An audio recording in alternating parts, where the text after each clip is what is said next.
শোণিতপুৰ জিলাৰ অন্তৰ্গত ঢেকিয়াজুলি আৰক্ষী থানা এলেকাৰ এগৰাকী মহিলা যোৱাকালিৰ পৰা নিৰুদ্দেশ হৈ আছে।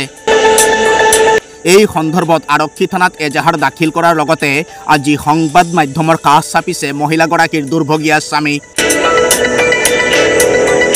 উল্লেখ্য যে ঢেকিয়াজুলি আৰক্ষী থানা এলেকাৰ কেহৰখন্দা পথাৰ গাঁৱৰ বাসিন্দা গুলজাৰ হুছেইনৰ পত্নী যোৱাকালি অৰুণাচলৰ পৰা আহি থকা অৱস্থাত জখলা বন্ধাৰ পৰা নিৰুদ্দেশ হয়।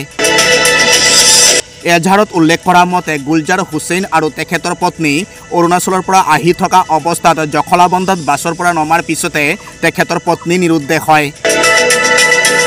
এই সন্দৰ্ভত আজি গুলজাৰ হুছেইনৰ মন্তব্য এনেধৰণৰ। মোৰ নাম মহম্মদ গুলজাৰ হুছেইন আৰু মোৰ পত্নীৰ নাম নাৰ্জিনা খাতুন। মোৰ ঘৰ হ'ল কেউৰীখুন্দা পথাৰ আৰু নাৰ্জিনাৰ ঘৰ হ'ল মৈৰামাৰী লেউৰাৰ মুখ। আৰু মই আৰু মোৰ পত্নী অৰুণাচলৰ পৰা আহি আছিলোঁ। অহাৰ পিছত জখলাবান্ধা পোৱাৰ পিছত গাড়ীৰ পৰা নামিলোঁ। নামি যোৱাৰ পিছতে কৈছে সি বাথৰুম যাব বুলি। বাথৰুম যোৱাতেই আমাৰ পত্নীটোক বিচাৰি পোৱা নাই। বহুত বিচাৰিলোঁ, গাঁৱতে পথাৰতে জংঘলতে চবকেইটাত বিচাৰিলোঁ। ৰাতিপুৱা 4টা বজাত আৰু লগে লগে আমি জখলাবান্ধা থানাত জনালোঁ আৰু আমাৰ ঢেকিয়াজুলি থানাত জনালোঁ।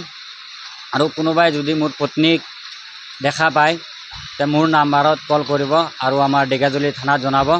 মোৰ নাম্বাৰটো হ'ল 9954858606।